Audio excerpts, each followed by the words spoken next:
Faculty of fine arts के exhibition hall में निराली ठाकर के चित्रों की प्रदर्शनी रखी गई।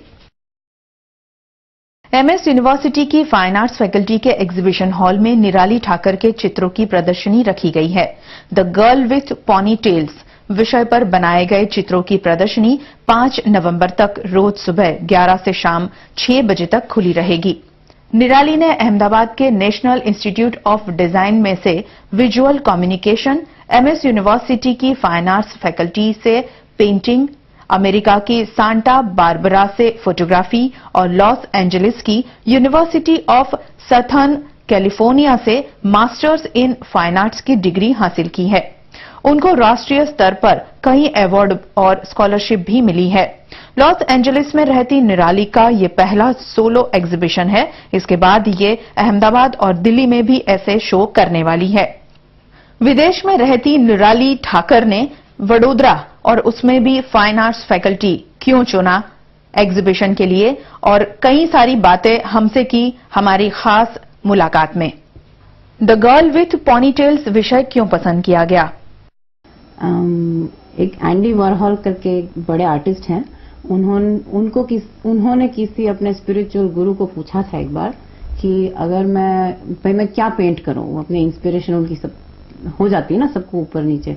तो जो उनके जो दोस्त थे उन्होंने ये बताया उनको कि आप वही पेंट कीजिए जिससे आप सबसे ज्यादा प्यार करते हैं। तो उसके बाद एंडी वॉरहॉल ने पैसे ड्रॉ करना चालू किया, डॉलर का बिल उन्होंने पेंट करना चालू किया। तो हम सोचते हैं कि हम सबसे ज्यादा किससे प्यार करते हैं। सिंपल सी बात है, अपनी बेटी से।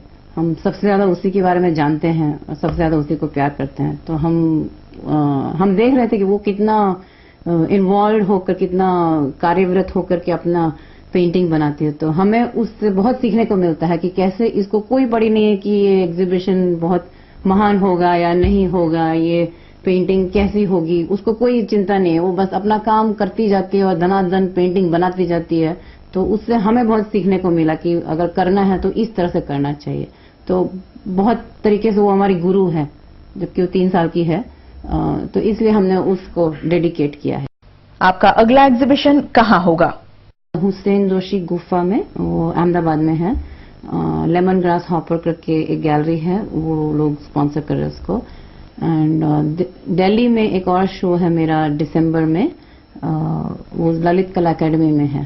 तो अभी तो फिलहाल यही है। एंड उसके बाद में मैं आगे हर साल आती रहूंगी, नए शो करती रहूंगी। वडोदरा महाराजा सयाजीराव फाइन आर्ट्स आर्टिस्ट के बारे में कुछ बताएं। जब यहाँ से जा रहे थे अमेरिका, तो हमारे टीचर ने हमसे बोला था, थोड़ा डांट करके, कि जो चीज आपको यहाँ मिल रही है इस दाम में, जो एजुकेशन मिल रहा है, वो तुमको दुनिया में किसी कोने में नहीं मिलेगा। ऐसा उन्होंने बोला था। हमें तो बड़ा गुस्सा आया था उनके ऊपर कि हम जा रहे हैं तो कांग्रेचुलेशन बोलो, ये सब क्यों बोल रहे हैं। पर उन्होंने ये बोला था और हम न्यूयॉर्क गए तो हमको उनकी बात बड़ी याद आई थी कि सच में जो यहाँ पर एजुकेशन है, जो माहौल है, वो दुनिया के किसी कोने में नहीं है। तो बहुत कारण है जिसकी वजह से बड़े बड़े आर्टिस्ट है, के जी सुब्रमण्यम है, ज्योति भट्ट है, या काफी सारे आर्टिस्ट है जो चूज करते हैं कि हम चाहे जितने भी आगे हों, वो यहाँ पर एक घर या एक अपना आधार जरूर रखते हैं कि यहाँ पे उनका आना जाना लगा रहे बड़ौदा में। एंड सच में मेरे हिसाब से, और किसी को मिलता होगा, बट मेरे हिसाब से दुनिया में कोई जगह नहीं है बड़ौदा जैसी फॉर एन आर्टिस्ट। चित्रकला में अश्लीलता के बारे में आपके विचार क्या है? नग्नता बहुत तो उसमें डिबेटेबल है, क्योंकि नग्नता वैसे ऑन इट्स ओन, मुझे नग्नता से कोई तकलीफ नहीं, क्योंकि ह्यूमन बॉडी है, उसको आप दिखा रहे हैं। पर हमेशा औरतें ही दिखा रहे हैं, कोई आदमी नहीं दिखा रहे हैं। उससे जो थोड़ा बैलेंस होना चाहिए सब चीज में। और नग्नता इसलिए नहीं दिखानी चाहिए कि बस इससे हमारा कुछ आगे होगा, या मतलब वो आदमी का जो भी आर्टिस्ट का जो भाव है मन का, वो तुरंत दिख जाता है। तो अगर वो आप अच्छे भाव से बनाएंगे तो वो नहीं दिखेगा। पर अगर आपके मन में उसको उत्तेजित करना, या जस्ट खाली दिख जाए भाई थोड़ा इसका अपील बढ़े, उस तरह से अगर कर रहे हैं तो उसका तो कुछ मतलब ही नहीं है। और नए जनरेशन को आप क्या संदेश देना चाहेंगे?